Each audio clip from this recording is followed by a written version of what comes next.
Ayun.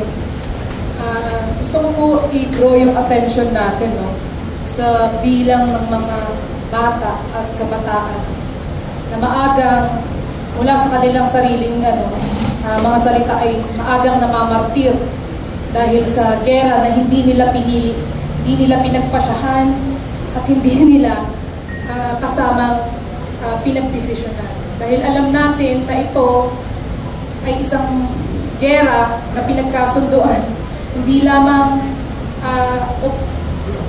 pinagkasunduan hindi lamang nagsimula noong October 7, ito ay 75 years na ng occupation ng Israel sa pamamagitan ng suporta ng Estados Unidos.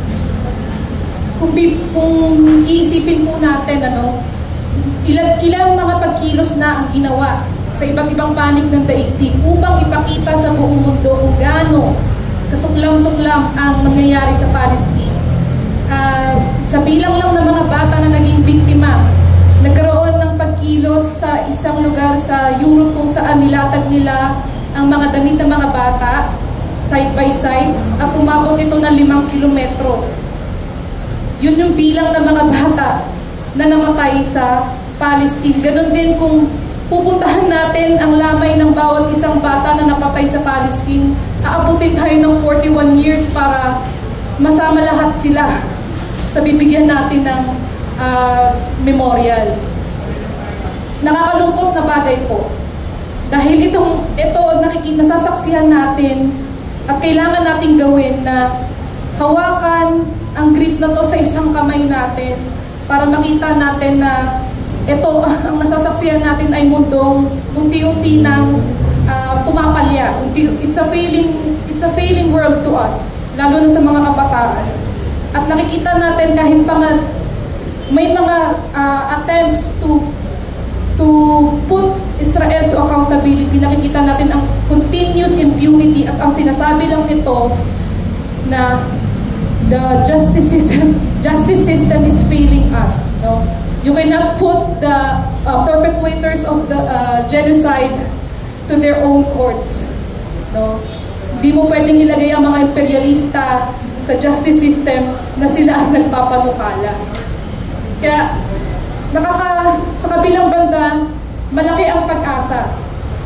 Lalo na mula sa mga kabataan na nasa Gaza, kagaya nila Bisan, kagaya nila Mutas, kagaya nila Al-Yehu, na dinodocument ang mga pangyayari sa Gaza. Sila'y mga kabataan din katulad ko, edad 20, 25, 30, na inialay o nilalagay ang kanilang buhay sa peligro para ibigay sa mundo ang itsura ng pangyayari ngayon sa Palestine.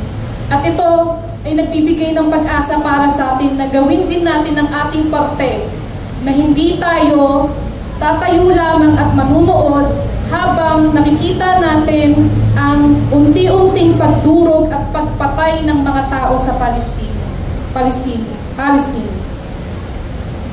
At nakikita din natin ang efforts, ng mga kabataan sa iba't ibang panig ng daigdig kung saan iba't ibang mga pagkilos na ang nangyari, iba't ibang mga solidarity at direct action ang nakikita natin.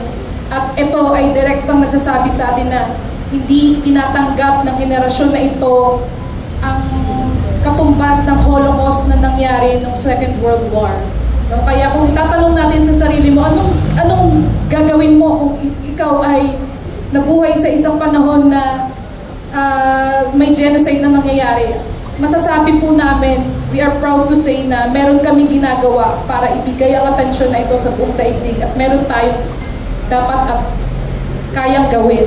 Kaya sa gana pong ito, iniimbitahan natin ng bawat isa na samahan kami sa pagkilos sa February 17 para sa Global Day Against Genocide. Maraming salamat. Maraming po salamat.